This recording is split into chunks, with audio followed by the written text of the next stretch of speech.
Rachel, I just want to know what's up with you and Bad Boys. Okay, where did this come from? Are they bad, or did they have the appearance of being bad boys, but they're really like soft, gooey? Okay. I mean, it's relative, right? Like you can talk about a bad boy in a book and you read it and you're like, yeah, that's a toxic individual. Right. I try to skew towards they have all the appearance of it, and then actually they're misunderstood. They actually are like kind. They love their families. They love their siblings. Love their families. Love their families. I find if you want to build off of the trope, which I almost always do on purpose or just because I love it, which is of the found family, you can't have an actual asshole. As your main male character. Right. The love interest can't be an asshole. Some of his friends are like Raven you and that everyone's like, oh, he doesn't even smile. But like they love him because he's actually like a good brother. Like he loves his like he's very loyal. Yeah.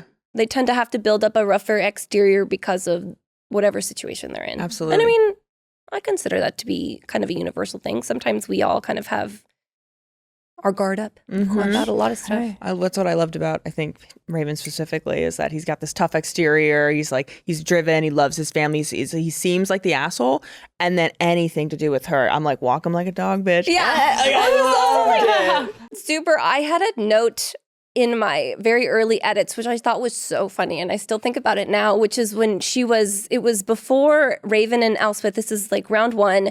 I hadn't added the like fake courting part yet. And my editor's like, this would be great. And the comment that made me laugh was like, yeah, they could just like his family proposes the idea. It's basically what happened in the book, but the family proposes the idea and Raven being a little awkward loser who's never had a girlfriend is like, okay. I was like, is that how he reads to you? That is. He's just like, okay, I guess. Okay, fine. And I thought that was so funny. So now when I think back on Raven and all that all started, like, yeah, he has this tough exterior, but he's like never had a girlfriend. I think it's so funny. Absolutely. Yeah, he's a little awkward. I love how you know these characters so deeply, like these things about like knowing they don't have a girlfriend and that actually this is how he would have responded to that.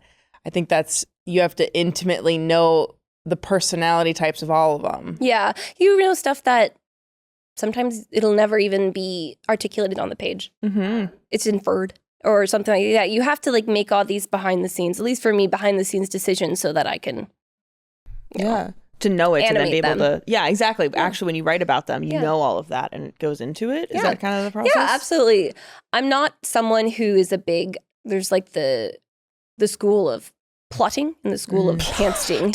Yeah, you know what I mean? And I am not a plotter, really. I kind of like, I'll see where it goes. And I tend to get in trouble doing that. But when it comes to characters, I do tend to, that is the one part that I will plot. Before I start writing a story, I tend to work out obviously name, appearance, the superficial aspects, but also kind of like worldview, what they're coming up against, where they begin, where I want them to end in their journey as internal, like the internalness of them. But everything that happens in the plot, we'll see. Plotting and what was it? And pantsing. And pantsing. What is pantsing? Oh, you fly by the seat of your pants. Okay. So someone like me, I tend to, sorry. It's one of those things like in publishing or when you talk to another writer, they'll be like, yeah, I know what that is. But I forget when I say this, in general. Like, pantsting. I was doing that this morning. Pantsing all morning. I tend to be more flexible when I write an outline.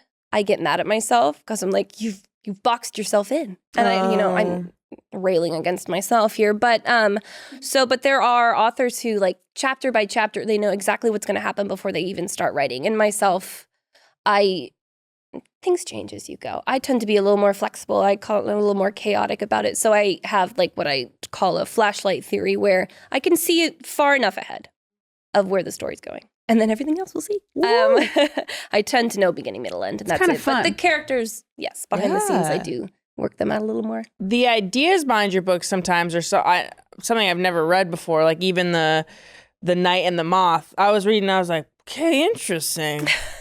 Okay. Thank you. All right.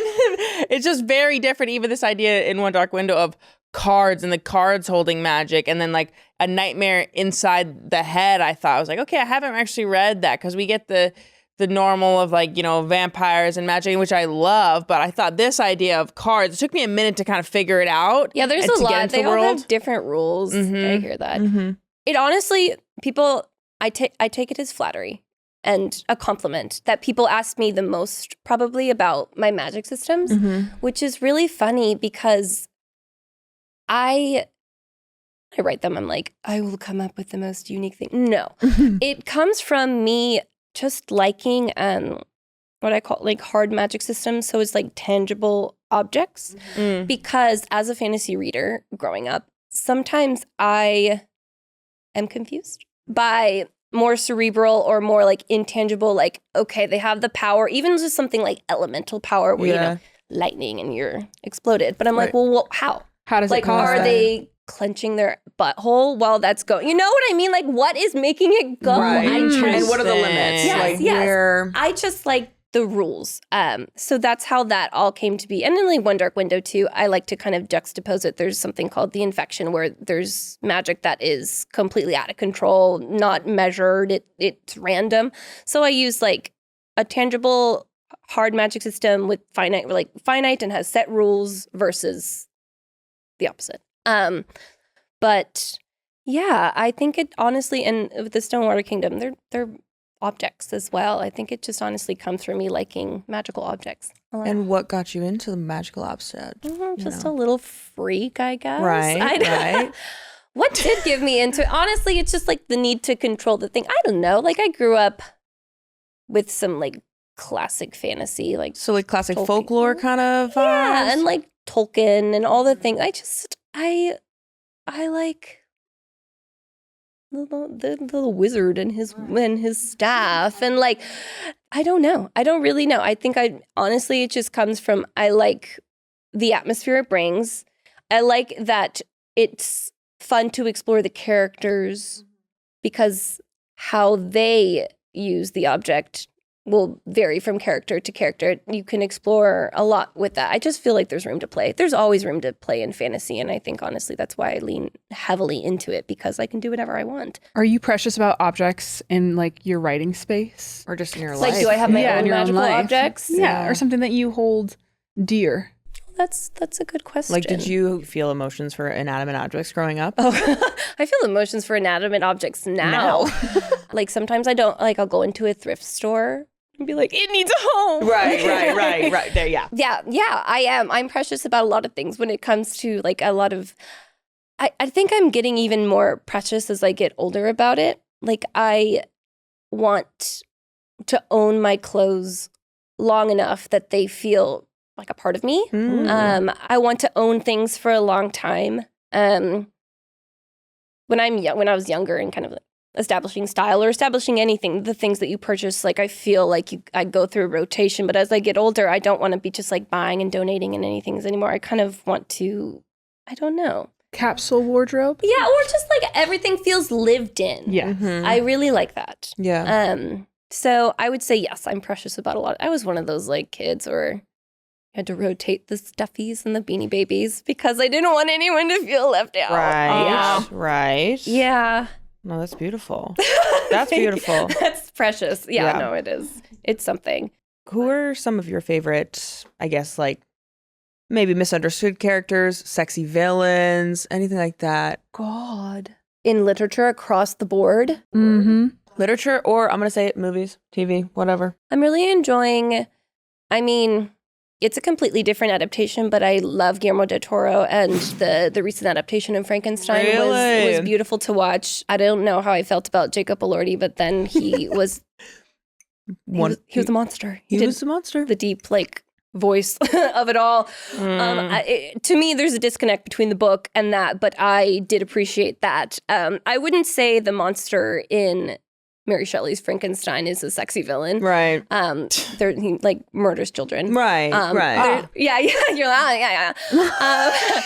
like, Frankenstein, Dr. Frankenstein himself either is not like the sexy Madden creator. He's this like wimpy guy who he creates the monster and the monster starts talking to him immediately. It's not like in the adaptations where he's like, and needs to learn to speak. He's just like telling him things and Dr. Frankenstein's like, Like he has to go like swoon away. He's like gets the ick from his own creation and like Right. faints and has to. I think it's really funny. I think men being dumb is really funny in literature, and you've got a lot of that. Sorry, that doesn't skew towards the sexy side of things. No, but that's good. We actually literally we're going to ask you, what are your thoughts on that version of Frankenstein? really? So, yeah, it's literally on the screen. It was already there. my God. Yeah, you Okay. brought that up. I was like, she's reading behind her head.